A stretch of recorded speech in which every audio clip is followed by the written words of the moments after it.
Bro എന്താണ്? ഞാൻ ക്ലർക്കാണ്, MVD ക്ലർക്കാണ്. ഞാൻ വർക്കിംഗ് ആണ്, ബാങ്കിലാണ്. നിങ്ങളെ ഞാൻ ഡോക്ടറാണ്, ഇവിടെ PHC ഐലൂരിൽ വർക്ക് ചെയ്യുന്നു. +2. ഞാൻ BSc hotel management catering science ആണ്, 3rd ഇയർ. ഞാൻ +2 കഴിഞ്ഞു. ഞാൻ BSc AML 3rd year. Business ആണ്. ഞാൻ ഇപ്പൊ +2 പഠിക്കും. 10th പഠിക്കുക. നിങ്ങളോ? ഞാൻ ഡിഗ്രി കഴിഞ്ഞ് PGക്ക്.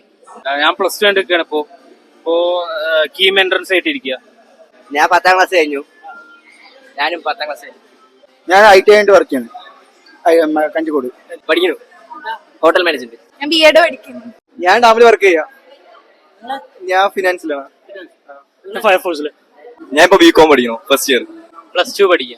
നിങ്ങൾ കാണുന്നവർ മുഴുവൻ നിങ്ങളെ പോലെ തന്നെ 24 മണിക്കൂർ മാത്രമുള്ളവരാണ്. അതുപോലെ തന്നെ നിങ്ങളെ പോലെ ജോലിക്ക് പോകുന്നവരാണ്, നിങ്ങളെ പോലെ പഠിക്കാൻ പോകുന്നവരാണ്. നിങ്ങൾക്ക് അവർക്കുള്ള വ്യത്യാസം എന്ന് വെച്ച് കഴിഞ്ഞാൽ നിങ്ങൾ ഹെൽത്തിന് ഇമ്പോർട്ടന്റ് കൊടുക്കുന്നില്ല, ഈ കാണുന്നവരൊക്കെ ഹെൽത്തിന് ഇമ്പോർട്ടന്റ് കൊടുക്കുന്നു. അത്രമാത്രമേ ഉള്ളൂ നിങ്ങൾ അവരായിട്ടുള്ള വ്യത്യാസം.